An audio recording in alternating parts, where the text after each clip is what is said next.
Evening, everyone. This is the Ayer Conservation Commission meeting. It is Thursday, February 24th, 2022.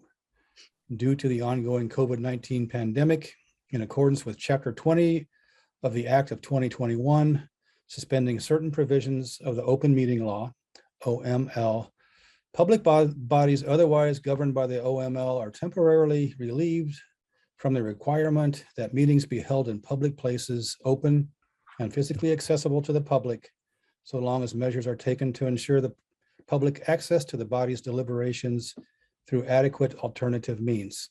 This meeting will be live on Zoom, and the public may participate remotely by joining Zoom, and the meeting ID number is 840-4058-0886, or by calling 929-205-6099.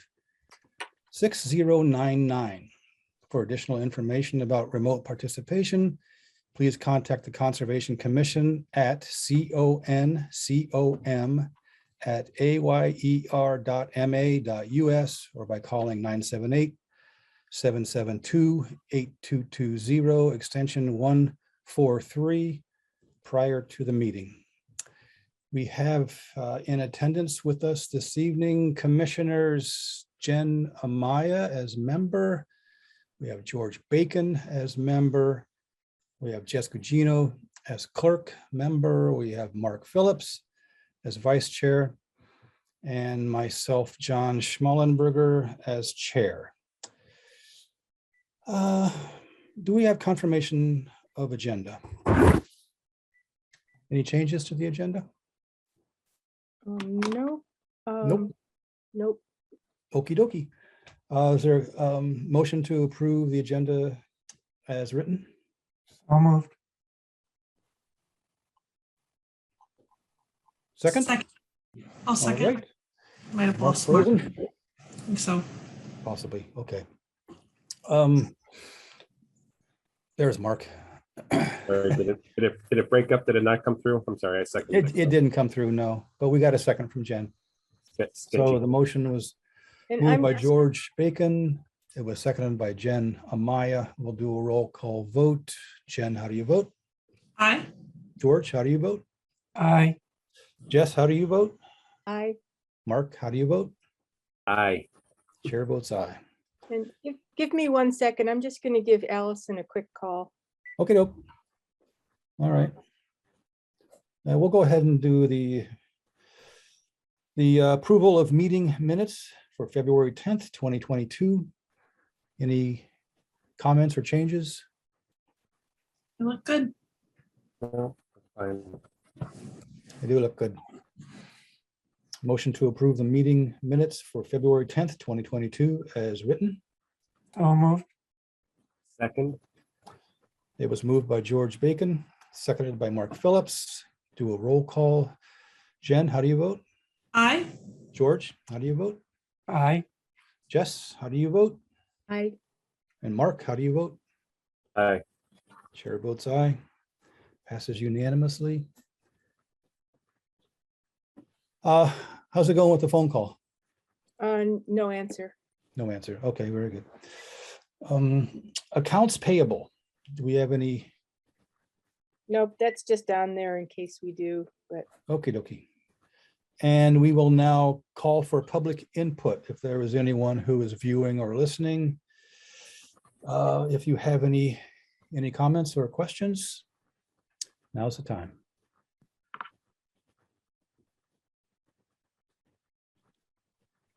All right, well, hearing none, then we will assume there is no public input. Our first item this evening is a public meeting that we will open under the Wetlands Protection Act and under the Ayer Wetlands Bylaw. It is a request for determination of applicability, 66 Nashua Street, Danielle and Keith Sheffer. And I guess they are not with us this evening, but we did a site walk, not last Saturday, but the Saturday before, and went out to their home. Yeah. And saw what they wanted to do. Any questions from commissioners about the project? Nope. It seemed pretty straightforward to me, and I think with some conditions, I would be okay to go ahead with the RDA. I don't know how other commissioners feel about that. Jen, what's your thoughts on that? Yeah, I think it's fine. When I actually went there this summer, it seemed like they were going to be doing significantly more. Uh-huh. They've definitely lessened the scope, and I'm fine with it as is, as you said, with some conditions. George, what do you think? Yeah, I agree. I don't think there are any serious issues there. Yep. Mark, thoughts?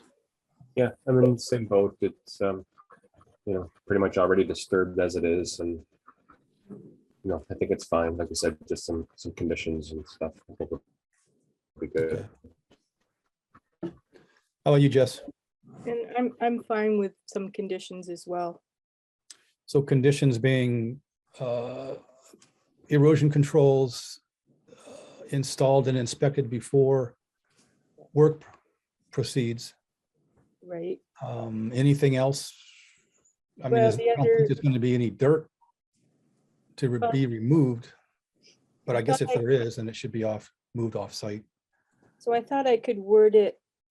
One thing would be installation of erosion controls, straw wattles or hay bale silt fence between the work area and wetlands to be inspected by Conservation Commission representative prior to commencement of work. And then a second condition, no storage of soil piles within the buffer zone. Soil to be spread on site or removed from the buffer zone. Anyone else have any other conditions? Just when you're saying buffer, you mean the 25-foot buffer or? Well, basically, we're talking the buffer zone, which is 100 feet. Basically, that's the whole property, I think. Right. So that's, do we want to specify? Essentially, then you're really just saying you can't store any soils on property at all. Right. Basically, either spread it or get rid of it. Yeah. And, most people in these subdivisions, I think, have good use for spreading the soil in other spots where the developer was not quite so generous. Would that be true, Jen? Probably, yeah. It's a good assessment. It's safe to say that a neighbor's not going to take it and put it in the buffer zone.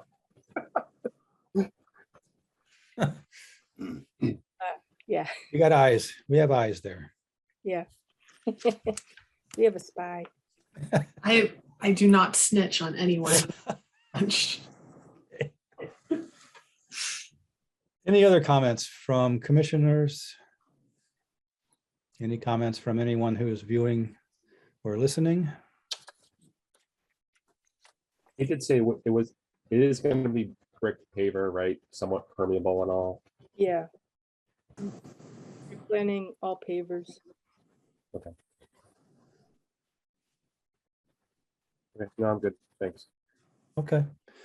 Is there a motion to issue a negative determination for the RDA at 66 Nashua Street? Danielle and Keith Sheffer.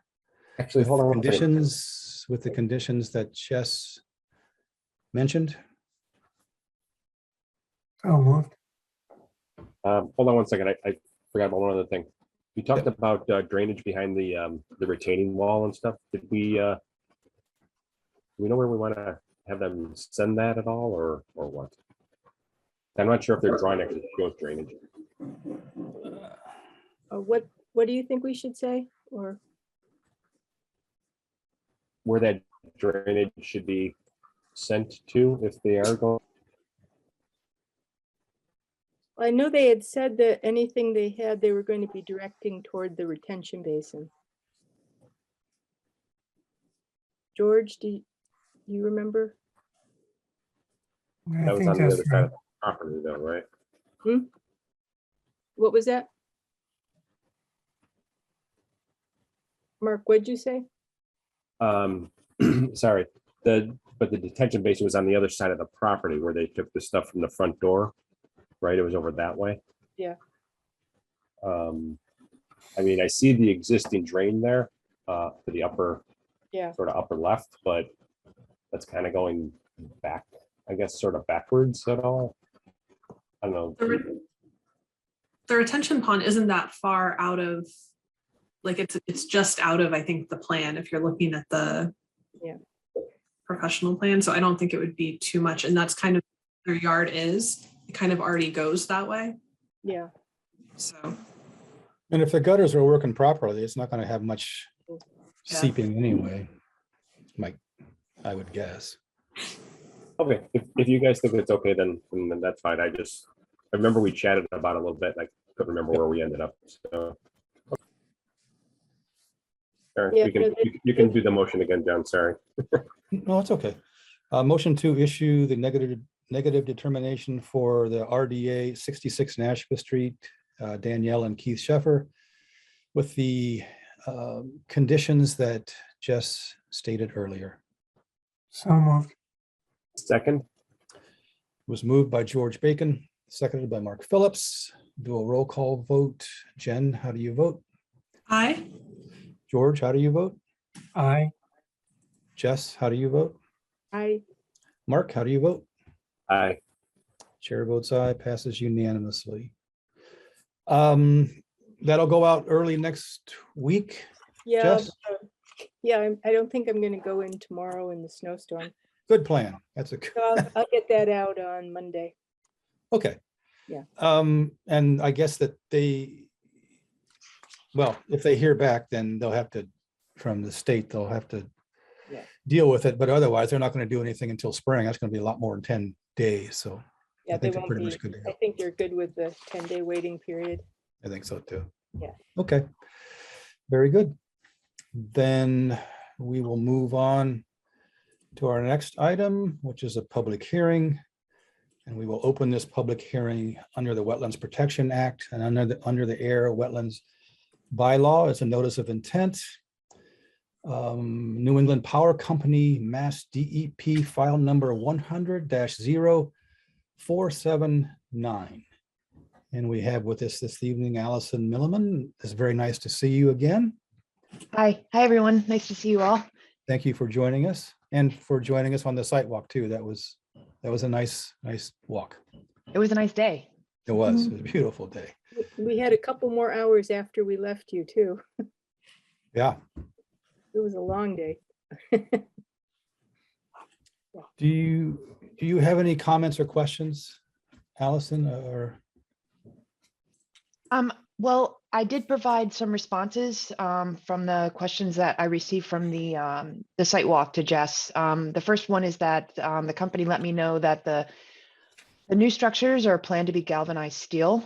That was a question. And then I did ask about the possibility of replacing that structure that's in the beaver impoundment. I was told by engineering that because the decision was made from a much higher level to, based on budget, that they couldn't do work on that line as part of this project. They weren't able to include that in the scope. Okay, I mean, I understand. It just, Yeah. I get it. It's money. Yeah.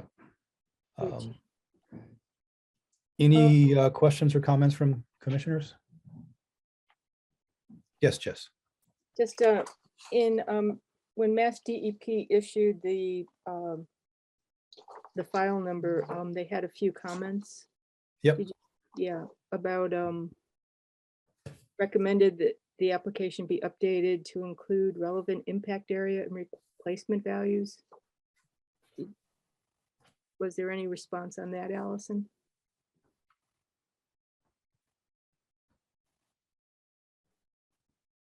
Oh, can't hear you. Sorry. Yeah, I was just actually, I don't think I saw those comments. They must have come in after they issued the file number. Okay, they were. I'm looking them up right now. Yeah.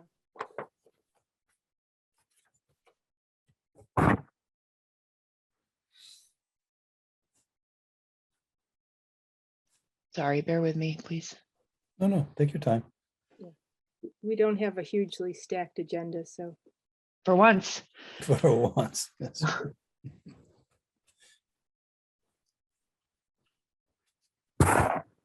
Oh, this is interesting.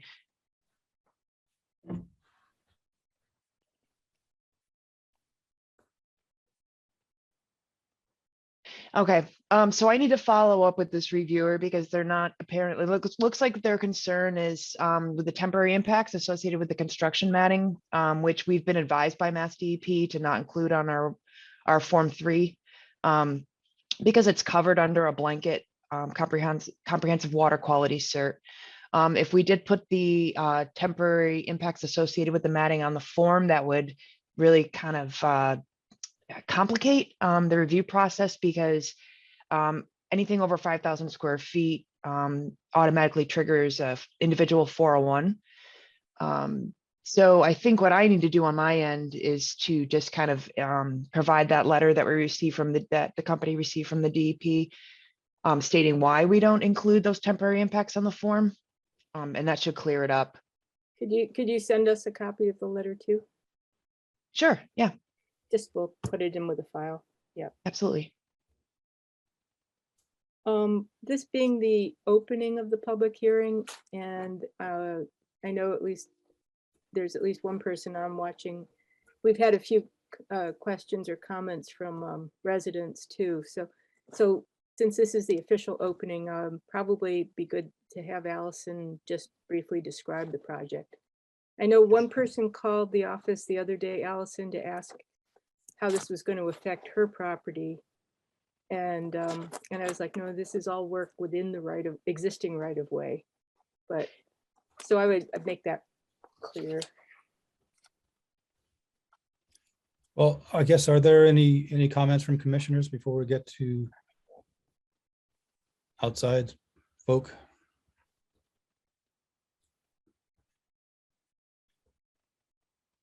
Nope. Are there any comments, questions from anyone who is listening or viewing?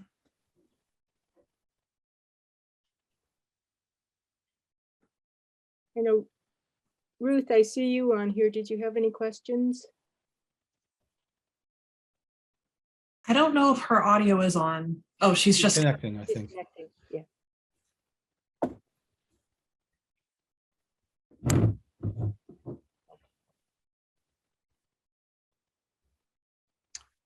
Ruth, are you on? Oh, I haven't been able to hear anybody. Oh, Hi, how are you? Fine, thank you. Good. Did you have a comment or question? No, About I had no audio and I couldn't tell I'm just trying to find the audio, and I don't know if I raised my hand. I don't know what I did, but I'm trying. There was no way I could hear anybody until just you asked if I was on. Okay, we So are I haven't discussing, been able to listen to it. well, this is about the New England Power Company replacing poles along the power lines.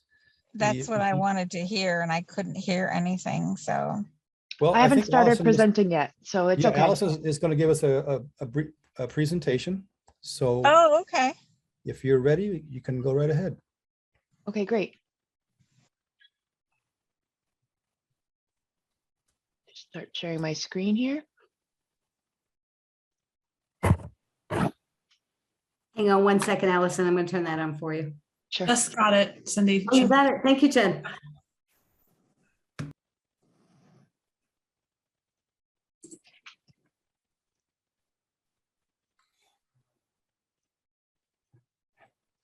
Okay. Good evening, everyone. My name's Allison Milliman. I'm with BSC Group out of Worcester, Massachusetts. I'm here on behalf of New England Power to present to the commission the K137, the L138, Sandy Pond to Pratt's Junction, and Ayer tap transmission line OPGW installation. The project runs along existing transmission lines through the town of Ayer. It's associated with the main line, which is the K137 and the L138. And then there's also a tap that spurs off the main line, and it's just the K137 and the K137W. And that heads to the existing Ayer substation located on Bishop Road. The purpose of the project is to install optical ground wire, which is an overhead telecommunications wire along the existing transmission line poles. The purpose of optical ground wire is to improve communications between substations. This allows during the company during emergency or storm events to better locate where outages or problems are happening, and so they can respond to those situations. And it ultimately will provide better reliability to the New England energy infrastructure. And just for clarification, the confusing part there is that's a optical ground wire that will be installed Overhead. Yes, so there's already an existing wire that's over the conductors that's called a shield wire, and that's the purpose of that really is just to attract any kind of lightning strikes that may hit the lines. So they're replacing that existing shield wire with this high-speed communication wire. So there will be no real physical changes in the overhead alignment of the structures. So the majority of the work that's all along the main line is shown here. You'll see that for the most part, the blue dots will show you where the overhead work is happening. So that's the majority of the line is just the overhead work. Where we have the yellow lines here, that's showing the access routes that will be used to get to each of those locations to do the overhead work.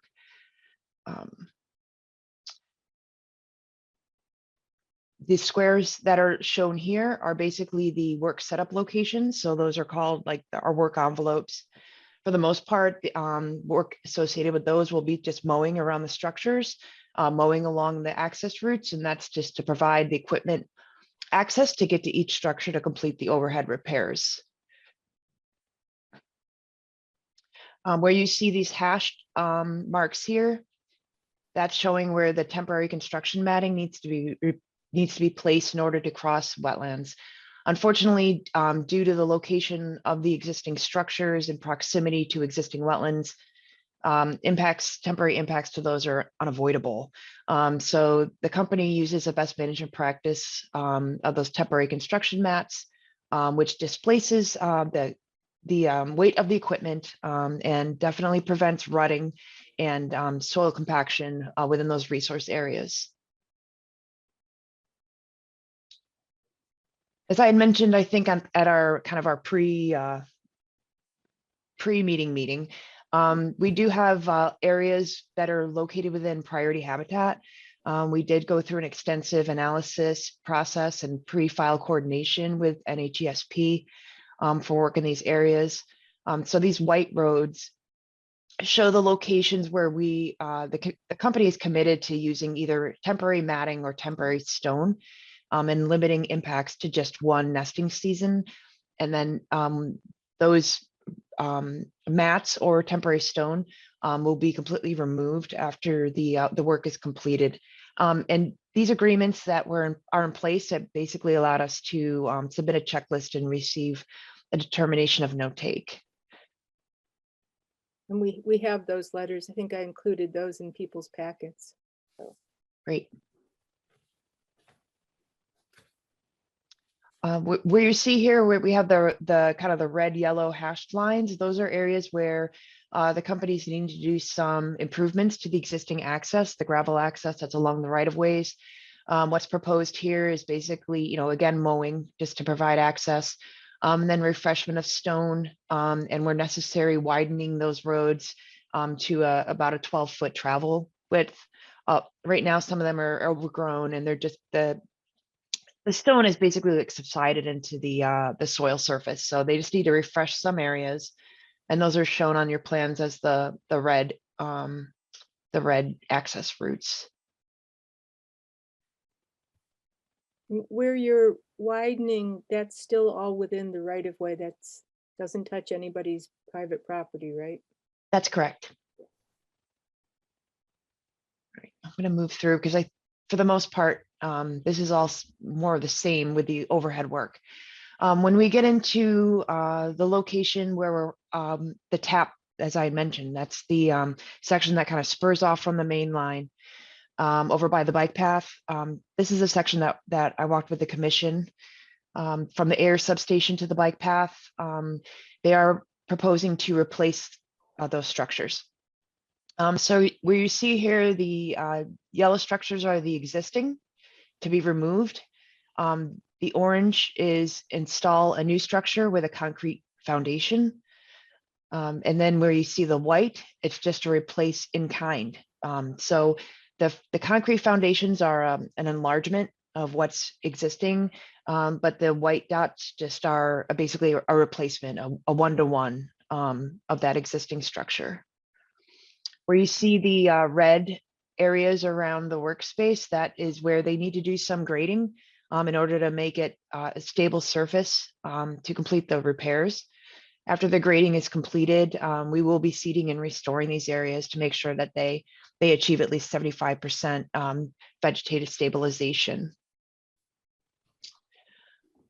This is the area that we walked where we crossed the wetland that was frozen. And then we hopped on to the bike path here and we continued on. This is where we looked at these structure replacements and the need to install the temporary matting around each in order to complete those activities.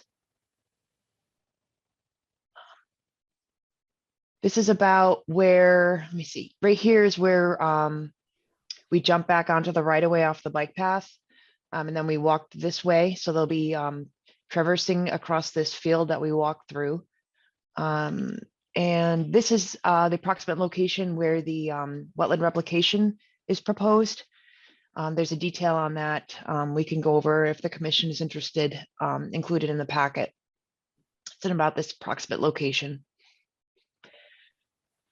And then we did discuss that this work pad would need to have some grading, and there's a potential that they may replace also as part of the scope of work this structure number 1 on the other line, but that's not confirmed yet, and it is outside of the 100-foot buffer zone. This shows the off right-of-way access routes that are along the project. There's no road improvements associated with those, as Jess pointed out, but they are historically used access points that were approved by real estate due to the easement agreements in the deeds.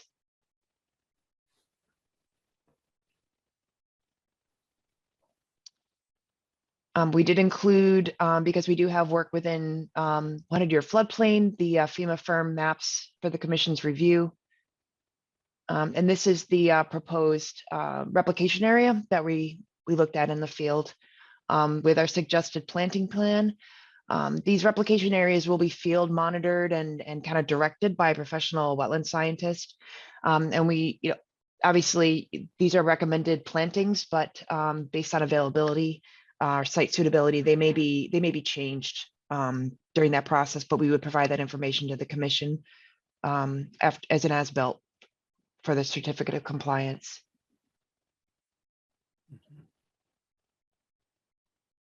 So at this time, is there anything that the commission would like me to elaborate on, or are there any specific questions I could talk more on? Any questions, Jen? Nope. Mark? Mark had to Can you just recuse. go back to that? You said the structure on the other line might get replaced. That was outside the 100-foot buffer. Yeah. But did they just find that it was rotted or something, or what was the issue? I think there was concern with, basically the structural, I think, suitability of it, and the fact that like they thought it was, I think the engineering team thought it was kind of an odd setup.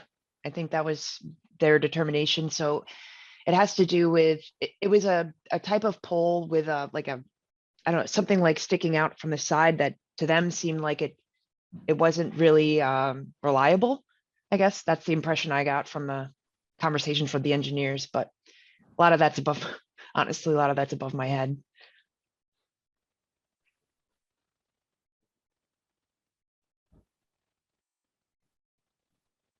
George, any comments? No, Jess? Nope, I'm good. Ken, you have your hand up? Yes, sir. I'd just like to say thank you, Allison. I looked at the 100 and whatever, number 41 pages or whatever, the tremendous set of documents. But with this slide up, I've got a question on another slide, but with this slide up here, which is right next to the rail trail, as you all are familiar, you said the area is shown in white, I believe, and I haven't blown it up enough to read the the arrowhead here, but I could, I could do that. We're going to get maybe another treatment with stone or something along those lines. Is that right? So the white roads are where we had to make commitments to natural heritage because of okay. the improvements within habitat. The white roads basically represent only temporary roads. And that's due to concerns from that agency on impacts to the habitat. Okay, so you really don't intend to do anything different than use what's there at the moment, the surface that's there at the moment. Right. They may, if they decide, we left it up to the contractor to either use the wooden mats and then remove them, or to place geotextile fabric with stone and then remove it post-construction. But there won't be any permanent road improvements in the areas where we have the white roads. Okay. I mean, the one with the 25 that's just a sand road right now. I mean, it's often used by, people on little bikes and stuff like that, ATVs and whatnot. I live right in this area, yeah.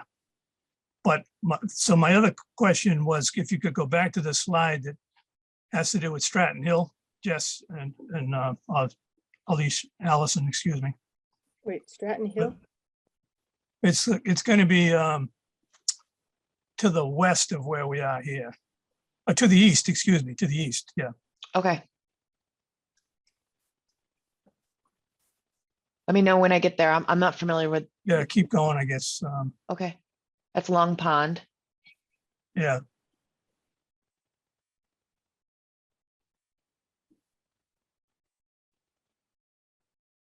I think you may have just passed that. We passed Okay. it. Okay. Yeah, Is go it a- back down a slide or two. Next one. Okay. Yeah. This is it. Thank you. So you see there's two roads shown here, one to the left and one to the right on your screen. Yeah. And you're showing those roads with the, for access and whatnot. And did you make a comment that the real estate had checked that road and that you did have real estate's easements to use that road for access? Yeah, so we did a page turn with the company's real estate department, and they've checked all the access rights and have confirmed, but obviously there's always the landowner kind of outreach that has to happen beforehand in order to kind of secure those agreements for when the work is happening. Okay, so there's another slide. If you look at you have no work, I'm getting at is you have no work on the roads as they show in the slide north of the transmission lines. That would be outside the transmission lines. Yet it's Correct, shown. they need to be used as is. That's correct. Excuse me? They would have to be used as is. The roads. Right, okay. But you feel that you do have an agreement to use those roads the way they're shown according to the real estate department? That's what I was told by the real estate department. Yes. Okay, thanks. You're welcome. That's all I had, Mr. Chairman. All right, thank you, Ken. Any other comments from anyone viewing or listening?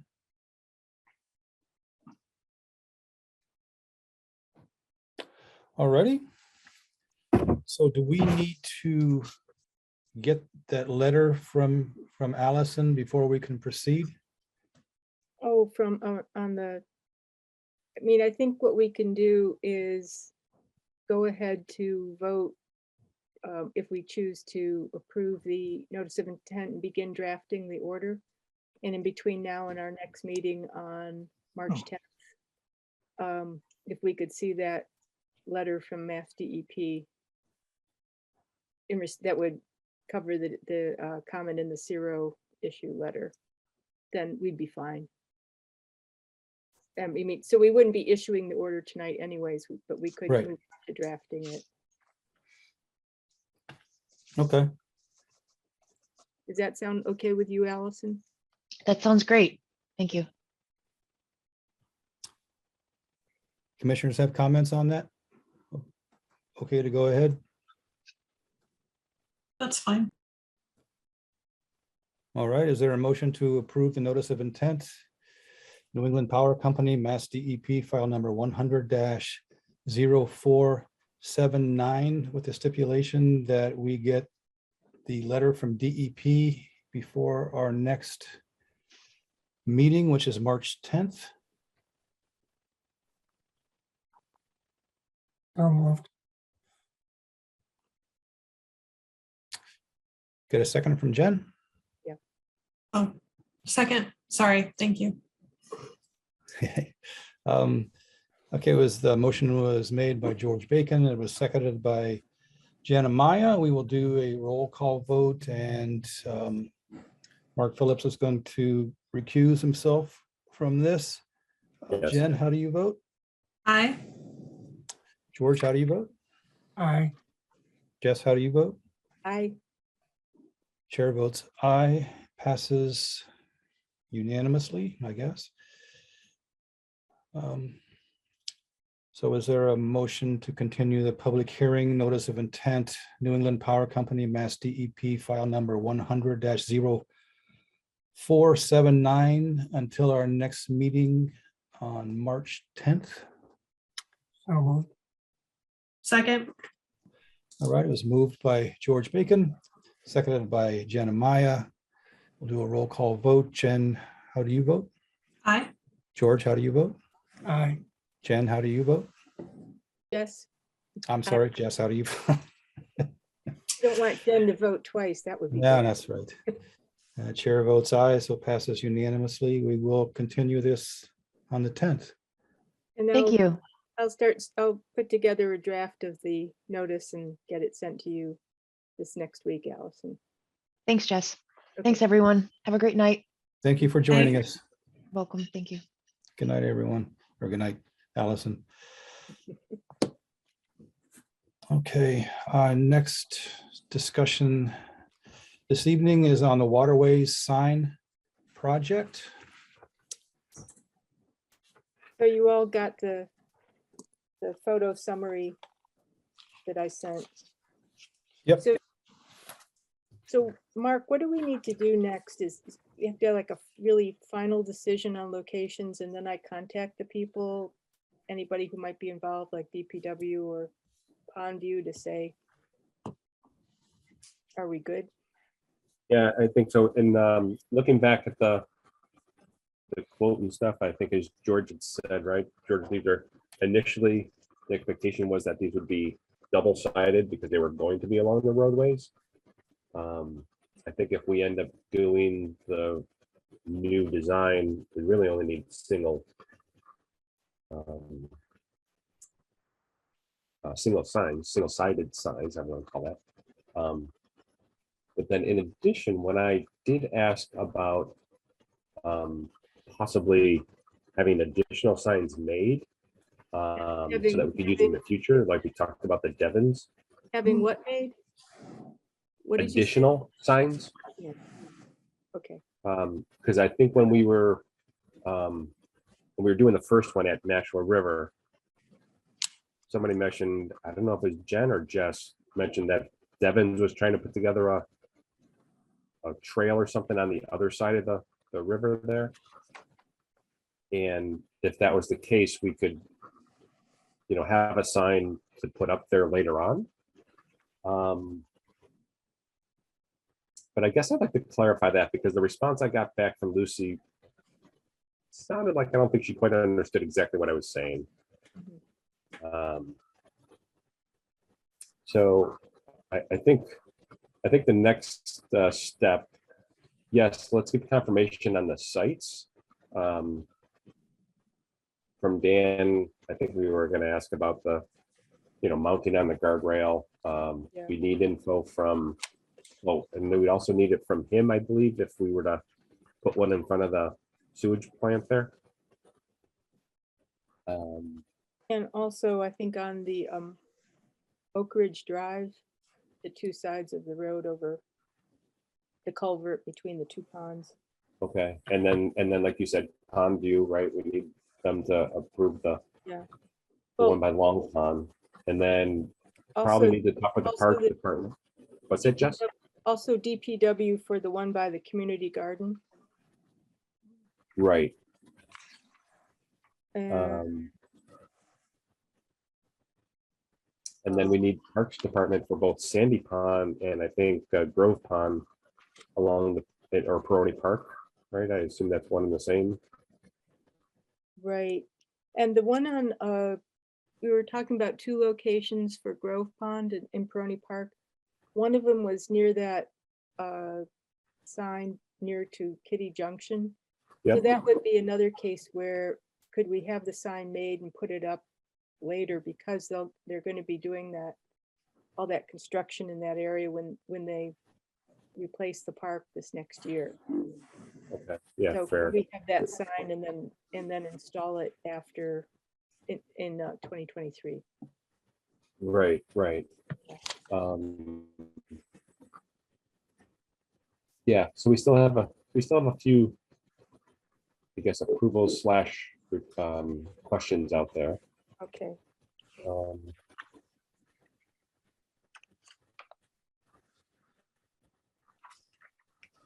And the location at the town beach is to be determined a little bit, I guess, isn't it? Yeah, John, I don't know if you were able to make it there yet or not, or what. He lives nearby. But that would be one, it might be more politic to also just put it to the Parks Department. We'd like to put up a sign in that vicinity. Where do you think would be the best place? Yeah, that might be a nice idea. Yeah. I know we initially talked about possibly being up by the road, but I think we kiboshed it because of when you're standing at the, let's say, the intersection of Snake Hill and Sandy Pond, you look at the building and it says Sandy Pond right on the side of it. Okay. However, I guess I will just bring that up again. Is that still your disposition? Do we feel like don't put it there because of that? Or do we want to catch the people on the sidewalk walking by that may not be frequenting the beach itself? Well, also remember that the signs are going to have that QR code. Mhm. So people can be getting more information on the pond that way. Right. So that Yeah. would be, I mean, so whether if it was up by the intersection, even seeing Sandy Pond on the beach house doesn't give you access to the QR code, so it still would have use there.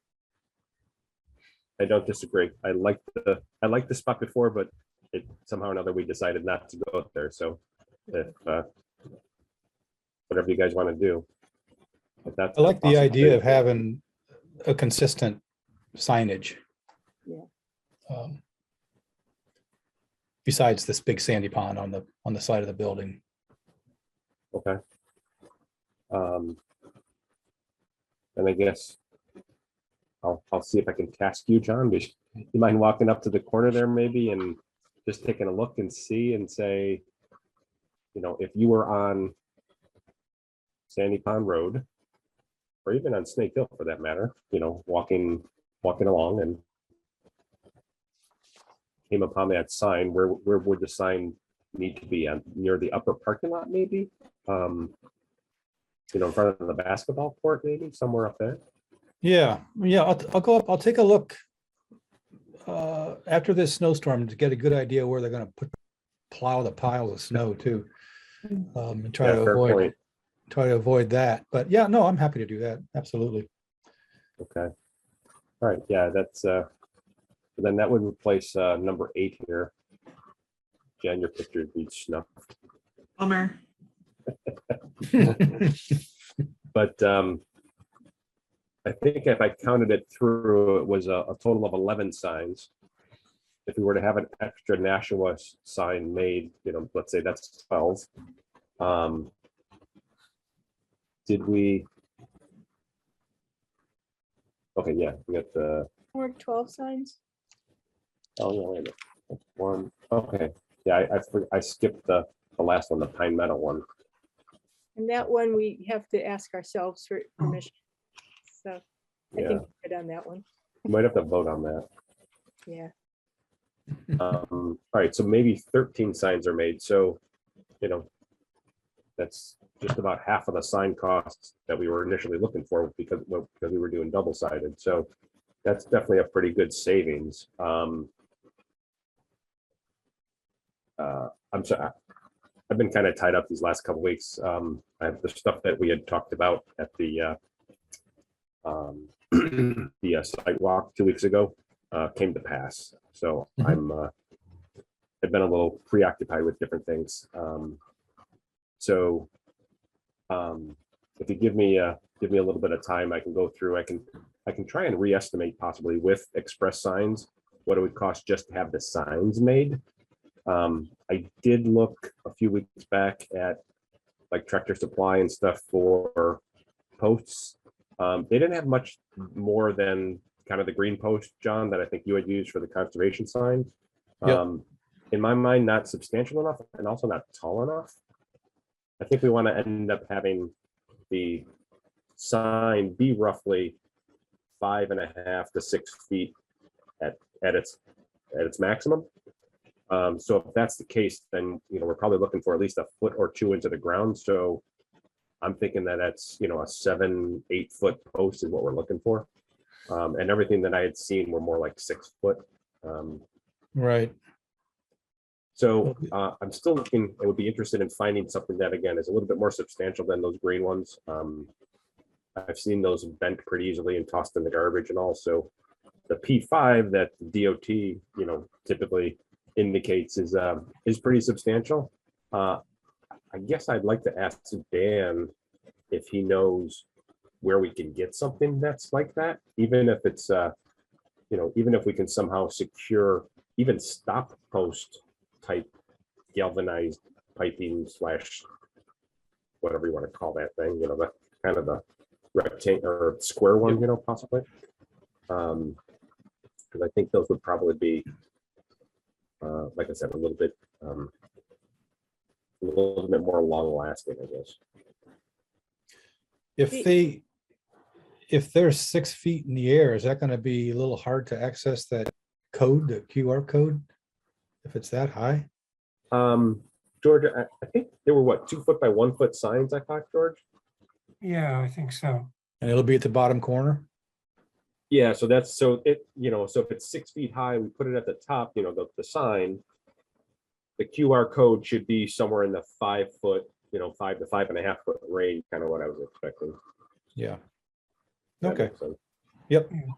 Yeah, I don't think you have to get that close. You can zoom in on your phone with it. Yeah. Okay. And if it's a little kid, they can reach their phone up. You had a comment, Jess? Yeah, just in terms of how we anchor the post in the ground. I don't know that we can just pound them in. I think they probably do have to be anchored more substantially, like with cement or something.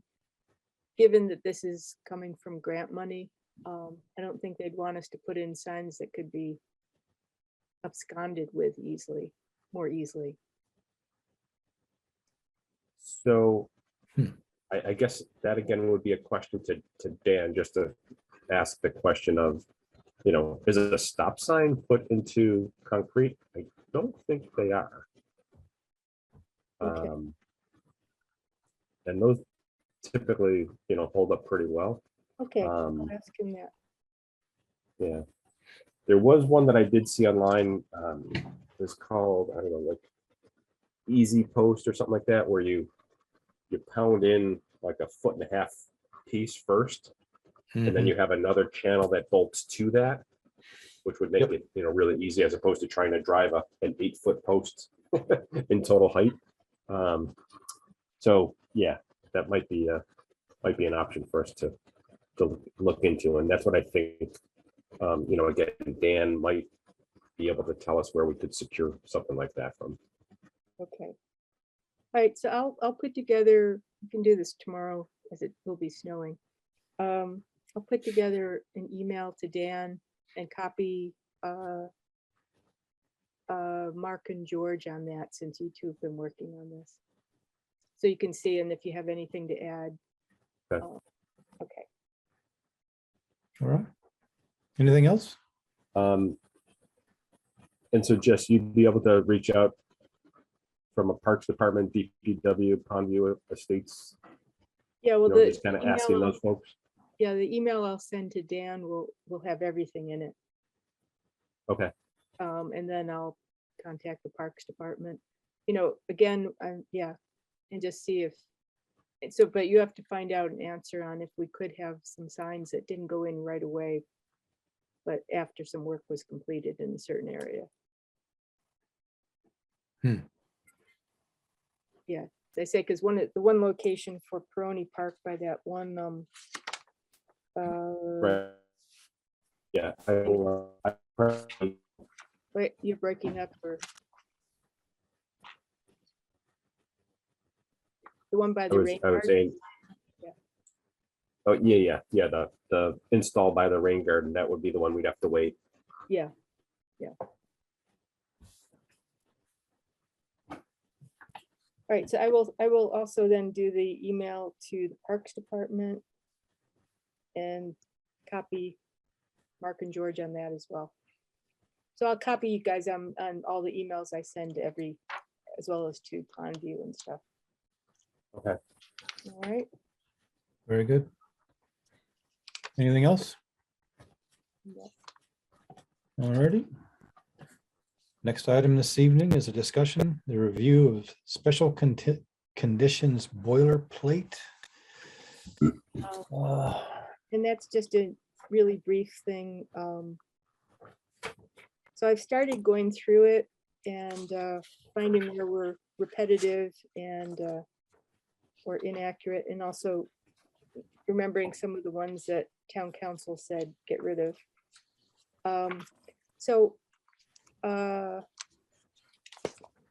And I also found a really long sample from MACC of special conditions for wetland orders that was done years ago. It's no longer available on their website, and I have a feeling it's because they don't want to be putting out anything that other towns could use, and then would get legally challenged, as ours has recently been. So. But in any case, there are some useful things in there. So I was thinking I would just sort of put together, like I did with the bylaw drafts, put together something and sort of highlight what things are different, and then submit that to you guys. And then that gives us something to discuss. And I'll send you a couple of the different versions of orders that we've been using, so that you can compare and contrast and stuff, and disagree or agree. Bow down and worship me. Yeah, so I did not get too far on that as far as I wanted to get for today's meeting, but it's coming up, and I think that if we do a careful redo of our special conditions, it will make it easier down the road. The other thing, I think, when we get a replacement agent, to really encourage, and I think, George, you might remember when Becky was our agent years ago, she didn't just use the boilerplate and use every condition in the boilerplate. For each order, she would go through and just weed out the ones that were applicable to a project and eliminate the ones that were not applicable to a project. And I think that we should, you know, with our next new person, we should try to institute something like that. Because I can see that, you know, some of the things don't make sense for certain projects. So maybe we can structure the boilerplate in a way that handles that. Anyway, I should have a draft for everybody to look at our next meeting, or before our next meeting, and then everybody can play around with that. I guess I'd say to what you were just mentioning about when Becky was around, then, you know, literally you could just say, and special conditions 1, 2, 3A, 5, 6, 10, 12, whatever, in attached special condition document. And then that way, you know, it's not crossing out, but like I said, it's just noting the which ones that, you know, we want them to abide by. So yeah, that's a good idea. Yeah. Yeah, I think we saw an example from one town where they had a little box next to each one and checked which ones were applicable. Ooh, that's a good idea, George. I hadn't seen that one box. Hmm. And then I think, And also- go ahead. And I think we should try and move as many of the conditions from special conditions into regulations. That would be helpful too. Okay. Okay, so that would be, so I'm gonna I'll put together as complete a thing as I can. And then, question for our review would be, everybody look at it with an eye of which ones could go into regulations when we review it, and then which ones should stay in special conditions. And also just remembering what town council said, the ones we had as perpetual conditions aren't perpetual conditions unless you cite them in the certificate of compliance. So we could, I think that structure of using a box that you check, George, is really good. So we could say the wording on this potential perpetual conditions. That these may be, the ones checked below may be cited in the certificate of compliance as perpetual conditions, and handle it that way. To give them warning or not. So, Assuming they come back for a certificate. yes, there's always that. There is always that. So there's only so much we can do on our end. Yeah. Okay, so I will have something ready on that. And again, we're in sort of a slowdown, which we haven't had for years. So, so that'll be a topic for our next meeting, along with reviewing proposals for weed treatment. So, Good. Cool. Thank you, Jess. okay, Anything else on this before we move on? nope. All right. Next item that we will discuss tonight is the Flanagan Pond public access for canoes and kayaks. And the main thing we have to do, I included the copy of the application for CPC funding for the feasibility study in your packets. And also a copy of brilliant letter that John, you wrote, supporting it.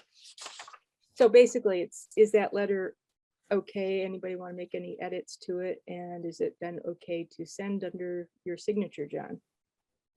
It's good to me. I'm very enthusiastic in my support, so I like the letter.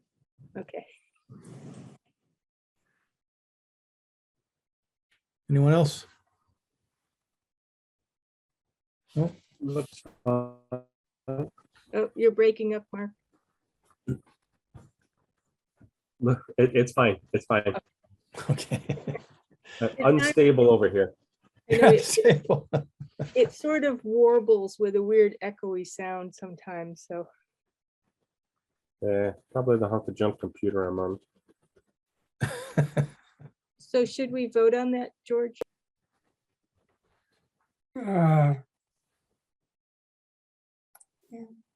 We can, might as well. We're here. All right, Okay. All right, what are we voting on?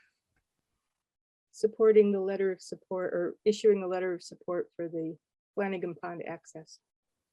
All right, is there a motion to approve a letter of support for the Flanagan Pond access, public access? So moved. Second, Moved by George Bacon, seconded by Mark Phillips. Do a roll call vote. Jen, how do you vote? Aye. George, how do you vote? Aye. Jess, how do you vote? I, Mark, how do you vote? aye. Chair votes aye. Passes unanimously.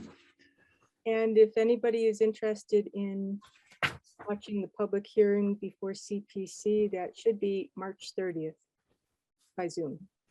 March 3rd, 30th. 30. 30. Yeah. Okay. You know what time, Jess? I think that we're going to start that meeting at 6 o'clock because there's several public hearings at night for projects that will then be on the town warrant for the town to decide in April. Gotcha. Thank you. Do we have Alright. is there official like access to Grove Pond? Or do you just go to Peroni Park and drag your kayak in? That's as much as I know. Okay. All right, anything else before we move on? All right, our next item for discussion this evening is a focus group meetings, community preservation plan. And I just put that on there. I know that some of you were going to get invited by Janet Papadakis. Have any of you been invited to participate in those? Is As it, is it the one that's on the 3rd? Yeah. Yep, there's one on open space on the 3rd. Yep. I've Yeah, been there- invited. You what? I have Okay. been invited. Okay, I think they were limiting the invitees to just 7 per focus group so that they weren't too big. And as CPC members, we're not invited because we already have input. Mhm. So, okay. George, are you going to the one for the historical or? Yes, Okay. All right, that was just informational. Any Yeah. updates? Last thing is just Solar 2 is on Rohit contacted the office to see if they could go to a 2 or 3 week inspection schedule instead of weekly, just during the winter. And I spoke to the environmental monitor, Rihanna Summers, and she agreed that it would be okay to go to every other week, just while they're not doing any groundwork because the ground is frozen. So I don't expect that to last more than another few weeks. Yep. So the major part of where they're doing work is what we saw on the site walk. They're working in the area of the solar array, which is outside the buffer zone anyways. So, but they're not working in the culvert crossing area right now because the ground is frozen or was frozen and may be refrozen shortly. But so that's all on that one. Okay. Any updates from commissioners? One last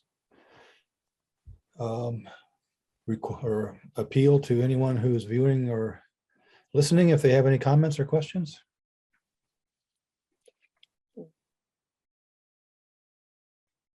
Yes, Jess. Yeah, and then no, nothing else actually. Nope. No one else? We're good. Motion to adjourn? so moved. Second.